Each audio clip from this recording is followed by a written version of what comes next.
हरे कृष्णा। आज हम छठे अध्याय का पहला श्लोक पढ़ेंगे 6.1।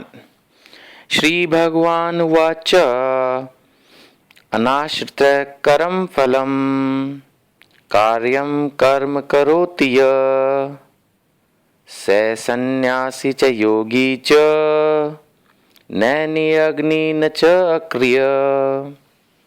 अर्थात श्री भगवान ने कहा, जो पुरुष अपने कर्म फल के प्रति अनासक्त है और जो अपने कर्तव्य का पालन करता है वही सन्यासी और असली योगी है।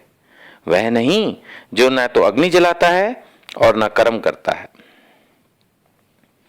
देखिए, तीसरे अध्याय में भी हम ये चीज पढ़कर समझने का प्रयास कर रहे थे कि काम करना छोड़ देना ठीक नहीं है। मतलब हर व्यक्ति के मन में ये अभिलाषा होनी चाहिए, इच्छा होनी चाहिए कि वो एक भक्त बने, भगवान की सेवा करे, भक्तों की सेवा करे, आगे बढ़े अपनी लाइफ में भक्ति में। लेकिन उसके लिए काम छोड़ देना गीता सजेस्ट नहीं करती। वो ये नहीं कहती कि आप अपने बिजनेस को छोड़ के मंदिर में जाके बैठ जाओ या अपने पत्नी और बच्चों की देखभाल ना करो, अपने शरीर की देखभाल ना करो। जो मैंने आज तक अध्ययन किया है श्रील प्रभुपाद की बुक्स से, उससे मैंने तो यही समझा है कि ऐसा गीता की इंस्ट्रक्शन नहीं है।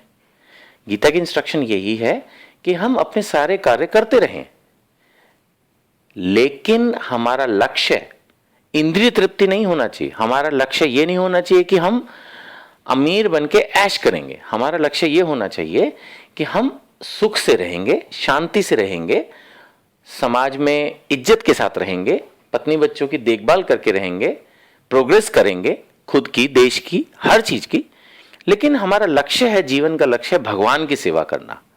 यानी लक्ष्य ऐश करना नहीं है, लक्ष्य भगवान की सेवा करना है। काम वही सब करने हैं।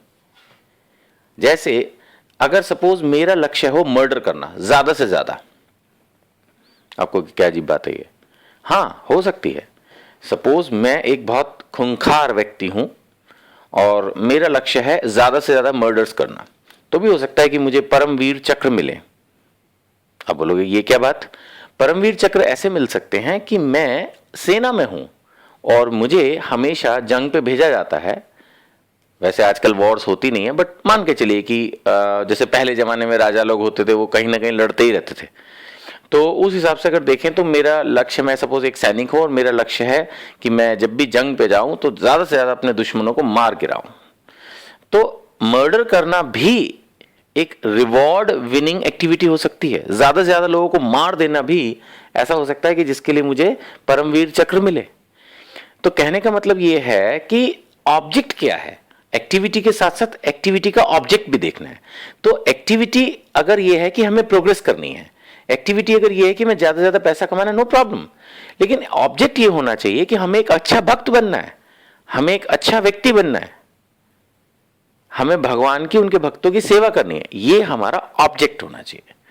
एक्टिविटी जो रूटीन है, जो कार्य है, जो कर्तव्य, वो करते रहना है। भगवत गीता के श्लोक में भी एक तरह से लिखा है कि जो न अग्नि जलाता है, न कर्म करता है, वो सन्यासी नहीं है, वो योगी नहीं है।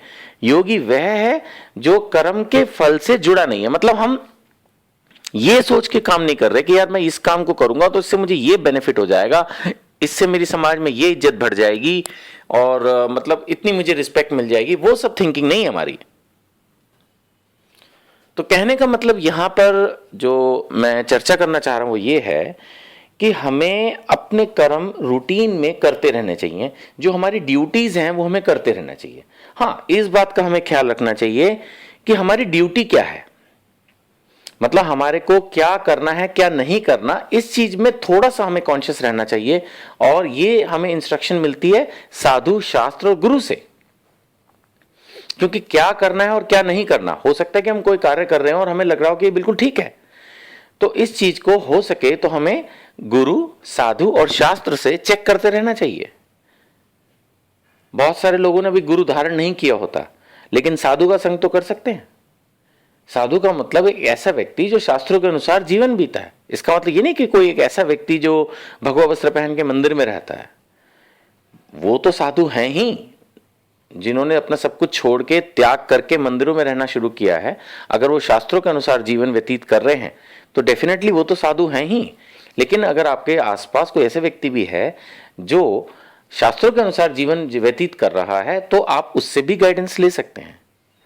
और इसके अलावा भगवत गीता, भागवतम जैसे, रामायण जैसे अनेक शास्त्र उपलब्ध हैं, उनके माध्यम से भी हम ये सीख ले सकते हैं कि हमें अपना जीवन कैसे जीना चाहिए, हमें क्या करना चाहिए, क्या नहीं करना चाहिए। तो जैसे मैंने आपको सलाह दी, इसके लिए हमें गुरु, साधु और शास्त्र अथवा स्क्रिप्चर्स के थ्रू इस चीज को समझना चाहिए कि हमें अपने जीवन में क्या करना है। What are the dos and don'ts of our life. मनोधर्म नहीं चलेगा। मेरे हिसाब से भक्ति ये है, मेरे हिसाब से ये करना चाहिए, नहीं करना चाहिए। बहुत सारे व्यक्ति इस तरह की स्टेटमेंट्स देते हैं, विद ड्यू रिगार्ड ये सही नहीं है। आपके हिसाब से आप क्या सोचते हैं? ऐसे तो इस दुनिया के अंदर मान लेते हैं 6 अरब लोग हैं, तो 6 अरब अलग अलग ओपिनियंस होंगी, उससे नहीं चलेगा। क्या देश का कानून हमारे हिसाब से चलता है कि भाई मेरे हिसाब से कार चलाने की जो स्पीड की लिमिट है वो 80 होनी चाहिए मेरे हिसाब से? उससे कुछ नहीं होगा। अगर रोड्स के ऊपर स्पीड लिमिट अलाउड है 50 किलोमीटर पर आवर, अगर आप उससे तेज चलाते हैं तो यू विल बी चलान्ड। आपके हिसाब से क्या होता है? लॉ में कहीं आपका हिसाब सुना जाता है? कहीं पर भी नहीं। देश का जो भी कानून है आपको फॉलो करना होता है। ऐसे प्रकृति के भी बने हुए नियम हैं, वो हमें समझने होंगे शास्त्र और साधु के माध्यम से, गुरु के माध्यम से, और उनको फॉलो करना है। अगर हम नहीं करेंगे तो वी विल बी पनिश्ड। तो कुल मिलाकर इस श्लोक से जो चर्चा निकल के आ रही है वो यही है कि जो शास्त्रों के अनुसार हमारे कर्तव्य बताए गए हैं, हमें उनको फॉलो करने की कोशिश करनी चाहिए और मनोधर्म से काम नहीं करना चाहिए। और साथ में काम करना छोड़ देना, आलसी बन के बैठ जाना कि अब हम कुछ नहीं करेंगे जी बस, वो भी गीता की सजेशन नहीं है। एक और विषय पे मैं इसी से जुड़े हुए चर्चा करना चाहता हूं कि जो लोग भक्ति में ऑलरेडी काफी प्रोग्रेस कर रहे हैं, ये बातें उनके लिए ज्यादा रेलेवेंट है। आमतौर पर जब हम भक्ति कर रहे होते हैं, भगवत गीता पढ़ रहे होते हैं, प्रचार कर रहे होते हैं, सेवा कर रहे होते हैं, आरती कर रहे होते हैं, जप कर रहे होते हैं, एकादशी व्रत कर रहे होते हैं और अनेक चीजें कर रहे होते हैं, तो कभी कभी हमारे अंदर ये फीलिंग डेवलप हो जाती है कि हम ये सब क्यों कर रहे हैं, कि ताकि हमें मुक्ति मिल जाए, ताकि हम भगवान के धाम चले जाएं और वहां जाकर ऐश करें। श्रील प्रभुपाद इस श्लोक के परपट में ये समझाने का प्रयास कर रहे हैं कि जो अच्छा भक्त होता है वो तो भगवान के पास जाने की कामना भी नहीं करता, मतलब वो उस मुक्ति की भी कामना नहीं करता। मिल जाएगी तो अच्छी बात है, नहीं मिलेगी तो भी कोई बात नहीं। गीता के 6 अध्याय के पहले श्लोक में, अर्थात जिसको आज हम चर्चा कर रहे हैं, ये लिखा है कि हमें अपने कर्म फल के प्रति अनासक्त रहना है, यानी उससे अटैच नहीं होना, उसके बारे में सोचना नहीं कि हाँ ये मिल जाएगा इसलिए मैं ये काम कर रहा हूं। तो जो कृष्ण भावना भावित व्यक्ति है वो भगवान की, उनके भक्तों की जो सेवा करता है, भगवान का नाम लेता है, व्रत आदि करता है, दान तपस्या करता है, वो इसलिए नहीं करता कि उसको उसके बदले में अगले जन्म में मिल जाएगी, वो तो मिल ही जाएगी, लेकिन वो भाव नहीं होना चाहिए हमारा। हमें ये सोच के करना चाहिए कि ये हमारी ड्यूटी है कि हमें भगवान और उनके भक्तों की सेवा करनी है, ना कि ये सोच के हम भगवान की सेवा कर रहे हैं कि हमें अगले जन्म में फिर मुक्ति मिल जाएगी तो चलो बढ़िया हो जाएगा। बट ये थिंकिंग थोड़ी एडवांस्ड है। ये प्रभुपाद इस श्लोक में सजेस्ट कर रहे हैं, अगर हम भगवान की सेवा करते वक्त अपने मन में ये फीलिंग रखते हैं कि इस एक्टिविटी को करके हमारे अगले जन्म सुधर जाएंगे, हमें मुक्ति मिल जाएगी, तो इसमें कोई गलती नहीं है, ये कोई पाप नहीं है, लेकिन ये भी कोई अच्छी चीज नहीं है। एक अच्छे भक्त को चाहिए कि इवन मुक्ति की भी कामना करना करे, वो पूर्ण त्याग कृष्ण पे छोड़ दे, बस अपना काम करे। भक्ति का काम है, परिवार को पालने का काम है, अपनी लाइफ में प्रोग्रेस करने का काम है, बस वो करे ये सोच के कि जो अच्छा होगा भगवान मेरे लिए वो स्वयं करेंगे, किसी भी चीज की इच्छा ना करे, जो होगा अपने आप होगा। हरे कृष्णा।